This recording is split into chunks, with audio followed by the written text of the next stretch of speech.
여러분 요즘에 드라마를 많이 하는데요. 드라마의 매력에 한번 빠지면 헤어나오기가 쉽지 않습니다. 여러분들 드라마 보시죠?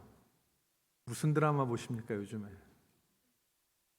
하여튼 드라마가 재밌어요.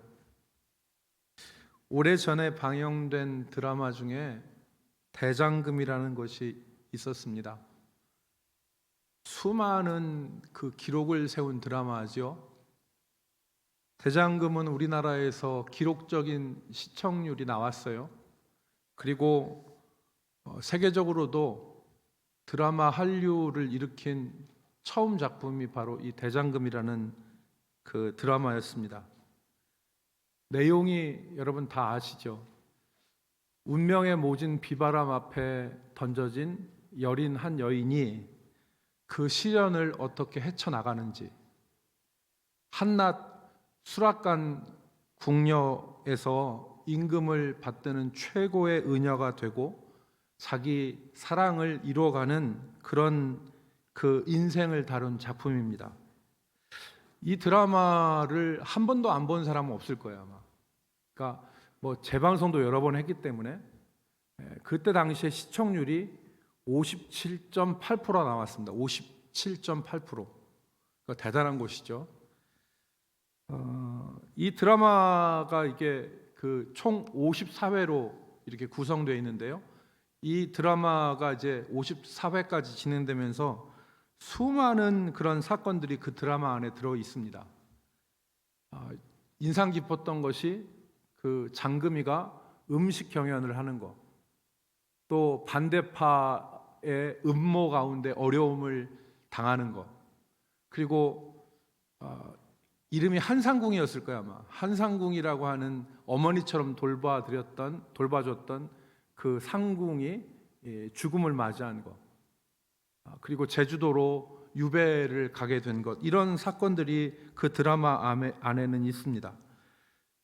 그런데 드라마의 종반에 마지막에는 이 어린 장금이가 어이가 되죠. 남존 여비 사상이 강하게 작용했던 조선 시대에 그 임금을 돌봐드리는 어이가 돼요. 그리고 여자로서 대장금이라고 하는 그 호의를 받습니다. 대장금이라고 하는 그런 칭호를 받고 자신이 사랑하는 사람과 함께 행복을 찾는다는 얘기로 결론을 내리는 드라마입니다. 제가 왜 이 드라마에 대한 얘기를 하냐면 오늘 우리가 읽은 요한계시록의 이해에 있어서 조금이나마 도움이 될 수 있기 때문에 그렇습니다. 요한계시록은 이해하기가 쉽지 않은 구조입니다.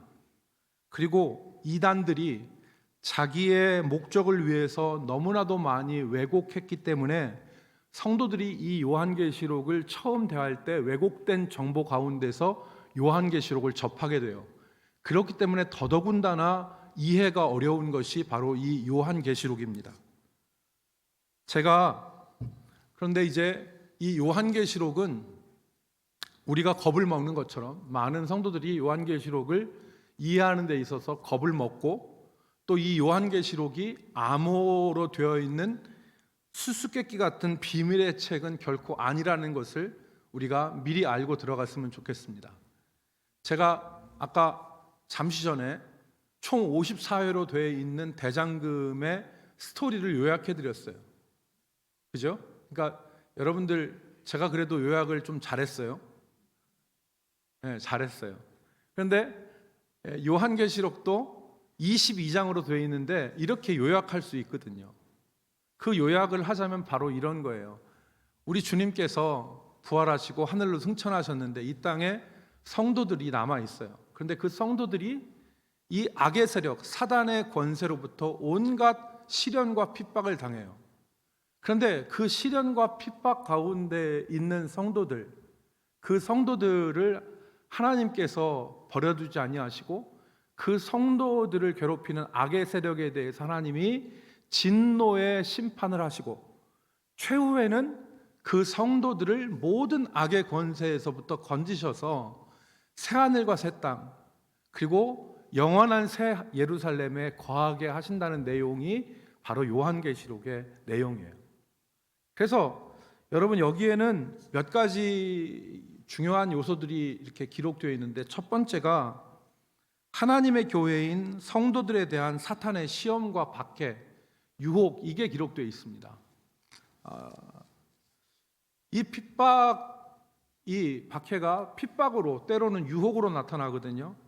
그래서 우리가 잘 아는 대로 요한계시록에 보면은 해산한 어린 아이를 죽이려고 하는 그 박해가 그런 것이 있어요. 성도들을 박해하죠. 그 박해가 성도들에게 이제 있는 거죠. 이제 42달, 1260일, 이런 것이 성도들이 박해를 당하는 기간이에요. 그런 박해받는 것, 때로는 음녀와 같이 세상의 유혹과 쾌락과 부요함으로 성도들을 유혹하는 그런 것이 나와요. 그런데 이 시련 앞에 성도들이 이겨내죠.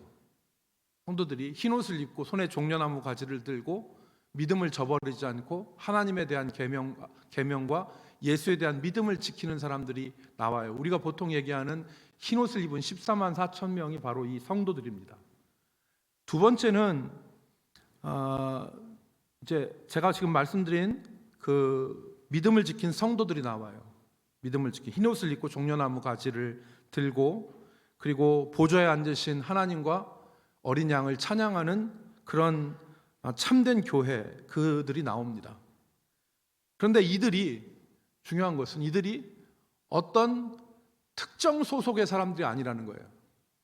요한계시록에 보면 각 나라와 족속과 방언과 백성 가운데서 셀 수 없는 허다한 무리가 나온다고 그랬잖아요. 여기서 각 나라와 족속과 방언과 백성은 모든 민족을 가리키는 거예요. 어떤 누구든지 믿음만 가지고 있으면 이 흰옷을 입은 구원받은 성도의 거룩한 무리에 속할 수 있다는 것을 우리에게 나타내는 것이죠. 어린 양의 신부를 가리키는 것입니다. 세 번째로는 요한계시록에서는 역사의 주관자가 되시고 온 세상의 주인이 되시는 하나님께서 자기 백성들을 위하여 그 악의 세력, 그 사탄의 세력들을 심판하시는 것, 진노와 화를 그들에게 쏟아 부으시는 것, 이것이 기록되어 있고, 결국에는 악의 세력이 무너져서 영원한 꺼지지 않는 불과 유황 불못에 던져지고 하나님의 백성들이 하나님이 예비해 놓으신 새 하늘과 새 땅에 거하게 된다는 것이 요한계시록의 내용이에요. 여러분, 그런데 중요한 건 이제 우리가 요한계시록을 어려워하는 이유는 무엇 때문이냐면, 요한계시록 몸통 부분에 있는 일곱인, 일곱 나팔, 일곱 대접이 무엇인가에 대한 이해를 못해요. 그것이 어려워요. 그래서 이 일곱인, 일곱 나팔, 일곱 대접은, 진노의 대접은 하나님께서 악의 세력들에게 부어주신, 붓는 하나님의 진노요 화인데, 이것이 과연 어떤 것인가를 읽다 보면 미궁에 빠지게 돼요. 그래서 오늘 저는 우리가 이제 요한계시록을 오늘 이제 마지막 마치고 이번 주간에 새벽 예배 말씀 묵상에서 이제 21장 이전에 있는 부분들을 거꾸로 다시 가게 되어지는데, 그렇기 때문에 저는 오늘 여러분들과 함께 이 요한계시록 21장 요한계시록 이 몸통 부분에 있는 일곱인, 일곱 나팔, 일곱 대접에 대해서 좀 설명을 드리려고 합니다.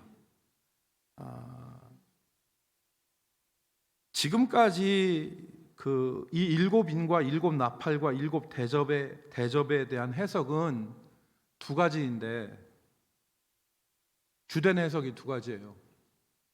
그러니까 요한계시록을 자기 마음대로 해석하는 사람들, 뭐 뜬금없이 꿈에 뭐 이 꿈 봤다 해가지고 요한계시록을 해석하는 사람들, 그런 사람들 해석 말고 역사적이고 성경적인 해석을 하는 사람들의 해석은 두 가지인데, 첫 번째는 이 일곱인과 일곱 나팔과 일곱 대접이 순차적으로 일어나는 미래의 사건으로 해석하는 것입니다. 즉 일곱인이 떼어진 이후에 일곱 나팔 사건이 일어나고, 그 뒤에 7 진노의 대접이 이 땅에 부어지는 것이다. 순차적으로 일어나는 일이다. 그리고 결국에는 이 일 이후에 음녀 바벨론이 멸망을 하고 사단이 권세를 주어서 사람들에게 경배를 받는 짐승과 그 하수인인 거짓 선지자들이 불과 꺼지지 않는 유황 불못에 던져지고 하나님의 백성들이 하나님께서 눈에서 눈물을 씻어주시고 그리고 다시는 사망이나 곡하는 것이나 애통하는 것이 없는 하나님의 나라에 하나님과 거하게 된다. 이것을 나타내는 것이다. 즉 이것이 앞으로 일어날 일들에 대해서 순차적으로 기록한 연대기적인 기록이다라고 하는 해석이 하나가 주된 해석이에요. 또 다른 해석은 뭐냐면 반복 이론이에요. 반복 이론. 7인 7나팔 7대접은 순서적으로 기록된 사건, 순서적으로 일어날 것을 기록한 사건을 기록한 것이 아니라 하나님께서 행하실 심판과 구원을 여러 차원과 여러 각도에서 설명해 놓은 것이다. 반복되어진 사건이다. 하나님의 심판과 구원을 여러 각도에서 설명한 것이다 라고 하는 이론이에요. 여러분 이 해석이 우리가 신뢰할 만한 것으로 우리가 받아들일 수 있는데 왜 그러냐 하는 것을 말씀을 드리겠습니다. 여러분 요한계시록 6장에 보면 첫 번째 7 시리즈가 나와요. 그 7인이죠. 그런데 첫째인, 둘째인, 셋째인, 넷째인, 다섯째인이 떼지고 여섯째인이 떼어질 때의 일들을 기록을 하고 있습니다. 그래서 요한계시록 6장 12절로 17절의 말씀을 보겠습니다. 여러분 요한계시록 6장 12절로 17절 말씀에 보면 거기 그렇게 기록되어 있습니다. 내가 보니 여섯째 인을 뗄 때에 큰 지진이 나며 해가 검은 털로 짠 상복같이 검어지고, 해가 변한다는 얘기죠. 달은 온통 피같이 되어지고 하늘의 별들이 무화과 나무가 대풍에 흔들려 설익은 열매가 떨어지는 것 같이 땅에 떨어지리니, 우주적 변동이 일어난다는 거예요. 그러니까 해와 달과 별이 이상 징조가 있고 땅에는 큰 지진이 있다는 것입니다. 14절 하늘은 두루마리가 말리는 것 같이 떠나가고, 베드로후서 3장에 나오는 하늘이 풀어지고 물질이 녹아지는 사건이라는 것이죠. 그래서 하늘은 두루마리가 말리는 것 같이 떠나가고 각 산과 섬이 제자리에서 옮겨짐에 땅의 임금들과 왕족들과 장군들과 부자들과 강한 자들과 모든 종과 자유인이 불과 산들의 바위 틈에 숨어 산들과 바위에게 말하되, 우리 위에 떨어져 보좌에 앉으신 이의 얼굴에서와 그 어린 양의 진노에서 우리를 가리라. 하나님의 진노, 이것이 임하는데 차라리 산들과 바위가 우리 위에 떨어져서 그 진노를 당면하지 않도록 해달라, 이 말을 하는 것입니다. 17절 그들의 진노의 큰 날이 이르렀으니 누가 능히 서리오 하더라, 이랬습니다. 여러분 이 구절에 대해서 그레고리 빌이라고 하는 웨스터민스터 신약 교수가 자신의 요한계시록 주석에서 뭐라고 썼냐면 이렇게 썼습니다. 이것이 어떻게 최후의 심판이 아니라 다른 심판을 가리킬 수 있는지, 또는 어떻게 이 심판 후에 다른 심판이 일어난다고 볼 수 있는지 상상하기가 어렵다. 무슨 말입니까? 지금 제가 읽은 구절이 최후의 심판에 대한 해설이라는 거예요. 여러분, 그러니까 지금 최후의 심판이 어디 나와요?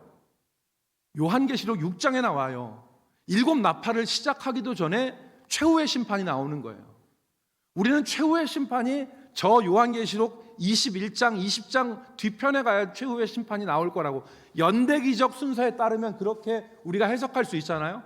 그런데 6장에 벌써 최후의 심판이 나오는 거예요. 그레고리 빌이라는 유명한 신학학자가 어떻게 이것이 최후의 심판을 가리키는 말이 아닌지, 어떻게 이 심판 후에 다른 심판이 있을지를 우리가 상상할 수 있겠냐, 이렇게 지금 얘기한 거 아니겠습니까? 다른 하나의 증거를 더 들겠습니다. 똑같은 패턴으로 7 나팔이 이제 기록이 되어져요. 7인이 다 띄어진 이후에 7 나팔이 불려지는데 7 대접의 진노가 부어지기 전에 요한계시록 15장에 7 대접의 이 진노가 부어지죠. 그런데 14장 14절 7 나팔에 대한 얘기입니다. 여기에 보면 그리스도의 최후의 심판에 관한 사건이 기록되어 있습니다. 거기 뭐라고 기록됐냐면 14장 14절에 보면 흰 구름을 타고 인자 같으신 이가 머리에 금 면류관을 쓰시고 그 손에는 예리한 낫을 들으셨는데 누구를 가리킵니까? 예수 그리스도를 가리키는 거예요. 구름을 타고 인자 같은 이가 머리에 금 면류관을 쓰시고 손에는 예리한 낫을 드시는데 그가 낫을 휘두르심에 곡식들이 거두어지는 것을 말씀합니다.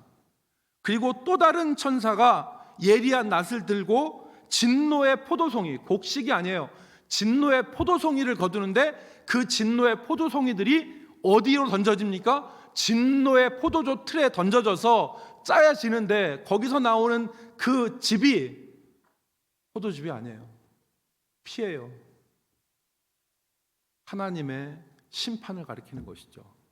예수 그리스도가 마지막 날 하나님의 백성들을 구하시고 알곡 성도들을 구하시고 하나님의 진노의 대상들은 진노의 포도주 틀에 던져져서 하나님의 최후의 심판이 일어나는 것을 여기 14장에 기록했다는 거예요. 그러므로 7 나팔 7 대접은 순차적으로 일어날 사건들을 기록한 것이 아니라 하나님의 심판과 구원을 여러 각도에서 설명한 것이다. 우리가 그렇게 볼 수 있는 것입니다. 이것이 요한계시록 전체 해석의 가장 중요한 키입니다. 이것을 지금 여러분들이 이해되시지 않아도 요한계시록을 읽으실 때 이것을 기억하면 요한계시록을 우리가 풀어갈 수 있어요. 7 나팔 7 대접을 쫓아가다 보면 이게 무슨 사건이야 해서 미궁에 빠지게 되는데 그게 아니라 이것은 하나님의 심판과 구원에 대한 이 여러 각도의 설명임을 우리가 이해하면 좋겠습니다. 여러분, 오늘 이제 우리가 읽은 부분은 요한계시록의 마지막입니다. 종결부예요. 악을 향한 하나님의 진노가 다 내려지고 성도들을 유혹하던 음녀 바벨론은 멸망을 하고 그리고 성도들을 핍박했던 짐승과 거짓 선지자들은 불과 꺼지지 않는 유황못에 던져져 심판을 받게 되었습니다. 이제 하나님께서 믿음을 지킨 정결한 성도들을 어떻게 하시는가에 대해서 오늘 기록을 하고 있어요. 하나님이 그 성도들을 어떻게 하실 것인가? 이 핍박과 유혹 가운데서 믿음을 지킨 성도들, 아까 말씀드렸죠?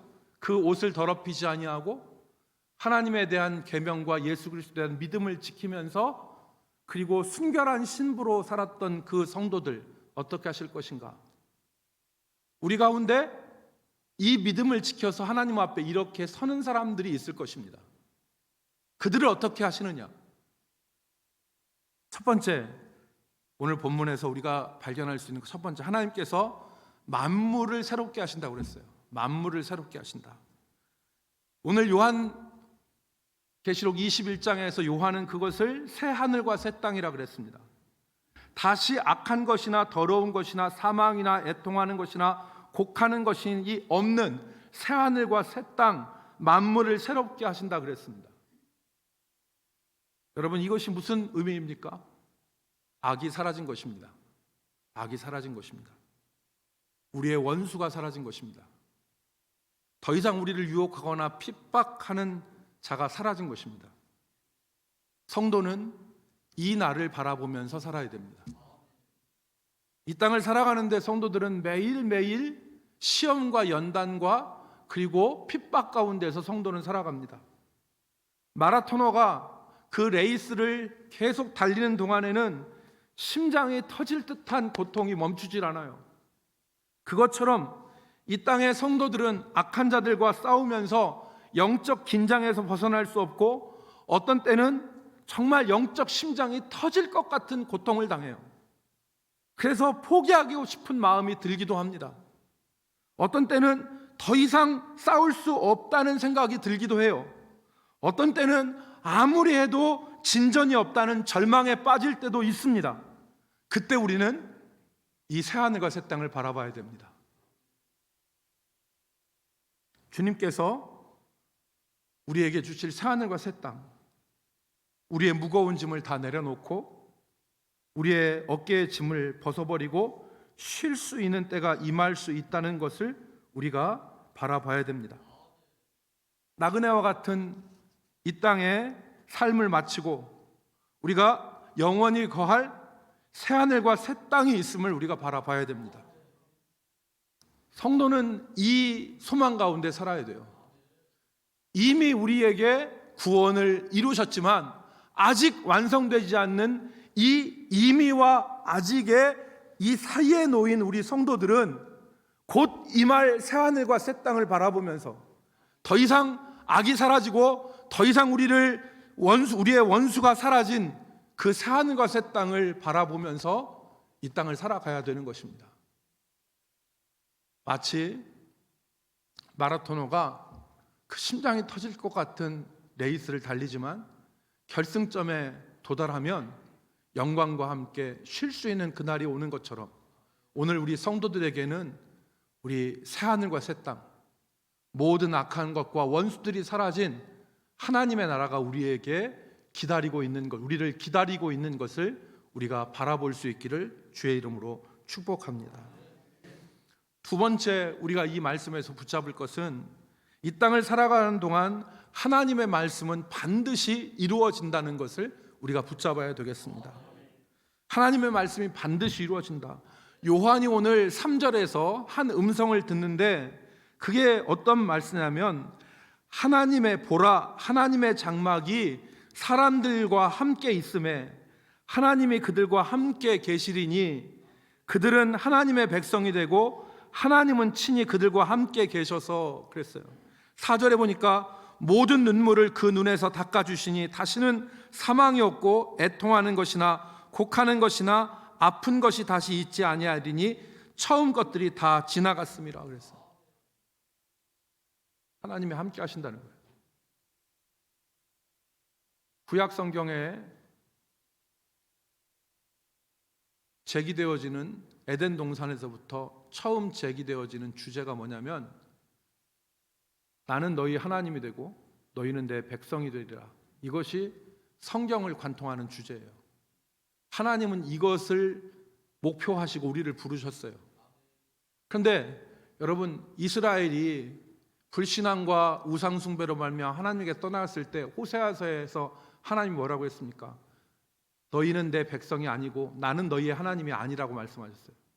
그래서 너희는 내 백성이 아니라는 말을 히브리 말로 로암미 롤루하마, 이 히브리의 로라는 말은 부정접두예요. 너희는 내 백성이 아니고 너희는 내게 은혜 받은 자가 은혜를 입은 자가 아니다 이렇게 말씀하셨어요. 그런데 성경이 맞춰지는 최후의 종료장에서 요한계시록 마지막에서 하나님이 선언하신 것이 무엇입니까? 내가 그들과 함께 하는데 하나님의 장막이 그들과 함께함에 하나님이 그들과 함께 하심에 그들이 하나님의 백성이 되고 하나님은 그들이 하나님이 되시는 것, 이 말씀이 성취되어진 것입니다.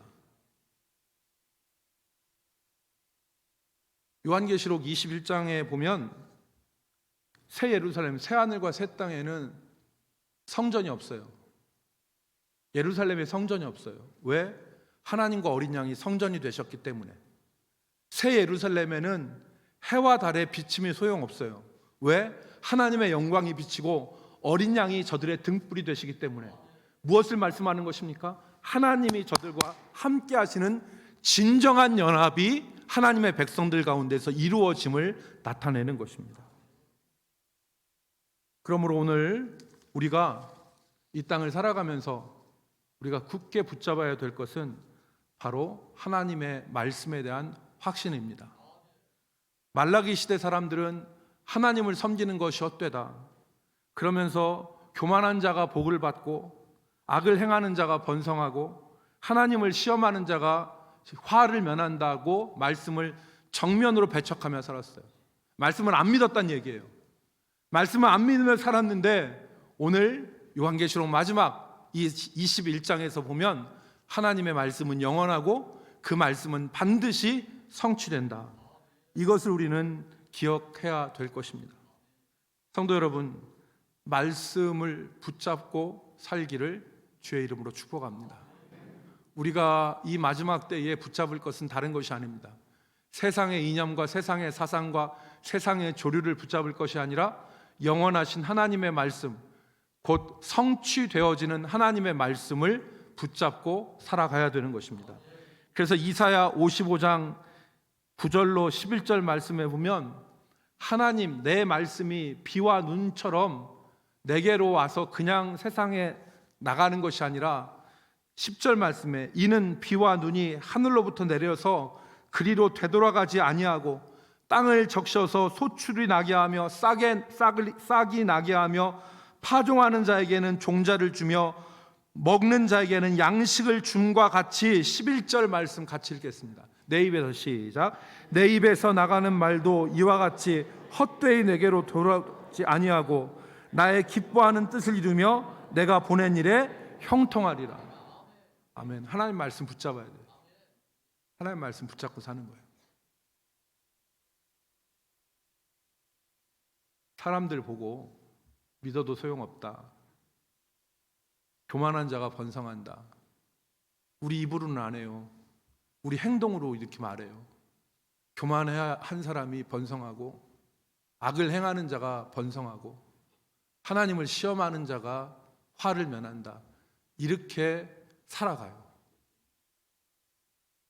이 사람은 하나님에 대한 계명과 예수에 대한 믿음을 저버린 사람들이에요. 오늘 그걸 말씀하는 거예요.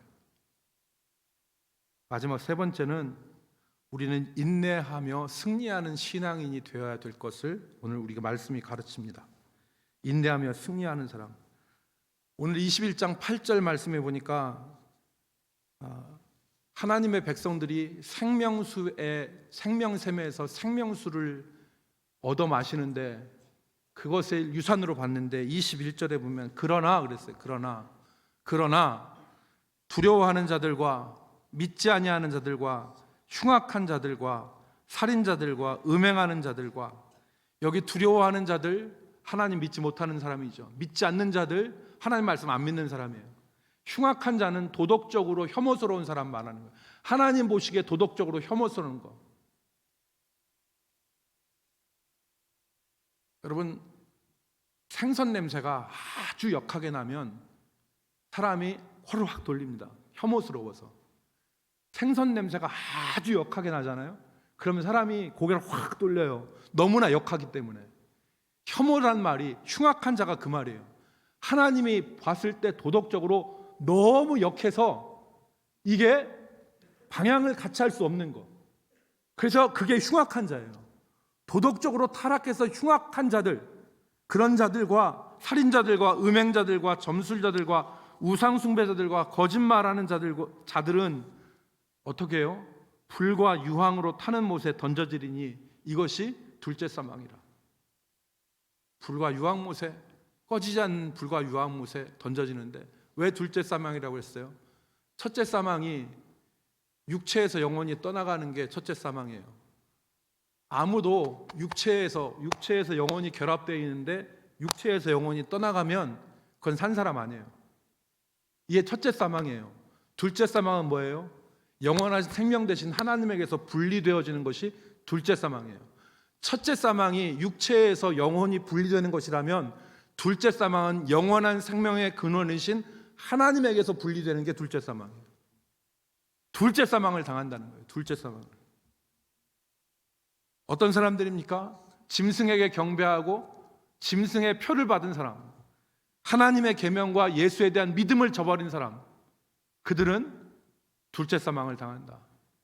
불과 유황못에 던져진다. 사랑하는 성도 여러분, 이것은 우리에게 경고와 격려가 되는 말입니다. 요한계시록에 보면 악한 자들은 도무지 회개하지 않습니다. 악한 자들은 도무지 회개하지 않습니다. 그러나 하나님의 백성들은 돌이키고 회개합니다. 이 말씀을 듣고 자신의 잘못을 깨달은 사람들은 하나님의 백성인데 그들은 하나님의 경고 앞에 돌아섭니다. 그렇지만 악인은 결코 돌아서지 않습니다. 회개하지 않습니다. 반면에 하나님의 말씀대로 살면서 고통받는 사람들은 격려를 받고 위로를 받습니다. 이 말씀을 통해서 하나님께서 함께 하시겠구나. 요한계시록의 핵심은 요한계시록 14장에 있는 천사들이 전한 영원한 복음에 있습니다. 이것이 요한계시록의 중심에서 요한계시록을 붙들어줍니다.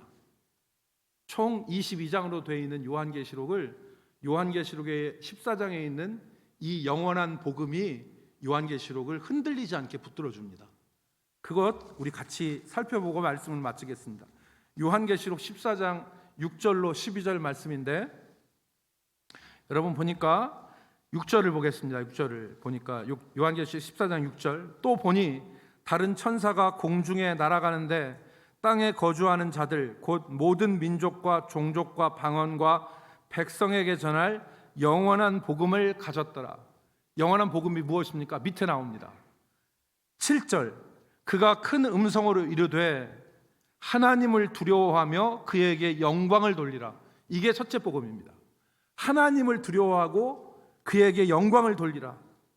이는 그의 심판의 시간이 이르렀음이니 하늘과 땅과 바다와 물들의 근원을 만드신 이를 경배하라 하더라. 하나님 경외하고 그에게 영광을 돌리라. 하나님 두려워하고 그에게 영광을 돌리라.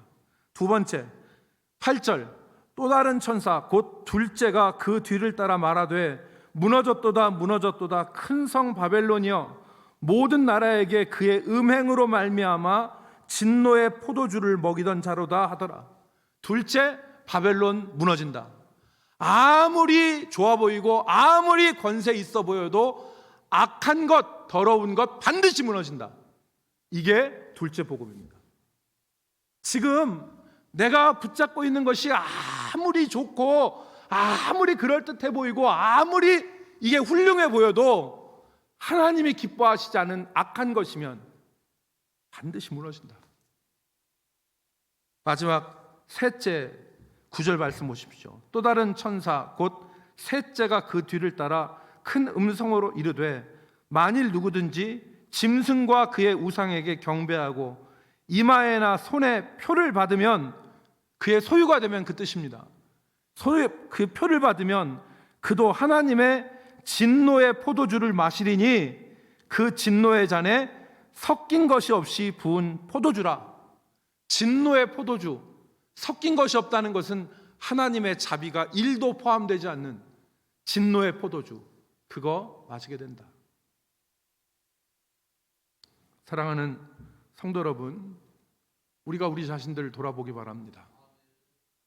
우리가 이 어려운 시대를 살아가는데 우리의 믿음이 무너지지 않도록, 우리의 믿음이 나태해지지 않도록 우리가 더 기도하고 더 봉사하고 더 사랑하고 더 깨어 있어야 함을 우리에게 가르치는 말입니다. 어떤 사람은 이전에 예배를 잘 드렸어요. 그런데 시간이 흐르면서 이 사람이 예배가 무너져요. 어떤 사람은 이전에 봉사를 잘했어요. 근데 이 사람은 주의 일에 관심이 없어요. 어떤 사람은 하나님 앞에 기도를 열심히 했는데 기도를 다 잃어버렸어요. 믿음이 무너지는 거예요. 12절 말씀 봅시다. 12절 말씀 12절 성도들의 인내가 여기 있나니 그들은 하나님의 계명과 예수에 대한 믿음을 지키는 자라. 견뎌야 됩니다. 견디고 승리하는 신앙이 되어야 됩니다. 사랑하는 성도 여러분, 우리의 믿음을 돌아봅시다. 우리의 믿음이 예수에 대한 믿음과 하나님에 대한 계명을 저버리고 우리가 세상 것과 짝하여 살아가는 믿음으로 우리가 변화되어져 있다면 우리는 이 말씀을 통해서 경고를 받아야 돼요. 그리고 돌이켜야 됩니다. 그래서 참된 예배자로, 참된 기도자로, 참된 신앙인으로 우리의 삶이 변화되어지는 역사가 우리 가운데서 일어나야 되는 것입니다. 오늘 요한계시록은 우리에게 그것을 말씀하는 것입니다. 핍박과 환난의 시대를 사는 성도들아, 하나님께서 임하실 때가 곧 가까웠으니 너희 옷을 깨끗이 하며 하나님에 대한 믿음과 예수에 대한 믿음, 그 계명들을 지키며 살아가라. 오늘 이 말씀을 우리가 마음에 명심하고 우리의 생활 가운데 믿음의 부흥과 믿음의 성장이 있기를 주의 이름으로 축복합니다. 기도합시다.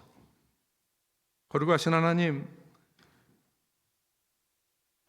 우리 모두가 하나님을 두려워하며 하나님께 영광을 돌리게 하시고 짐승과 우상에게 경배하거나 그 이마의 손에 표를 받지 않도록 주께서 우리를 붙들어 주시옵시고 인내하고 승리하는 믿음의 사람들로 살게 하여 주시옵소서.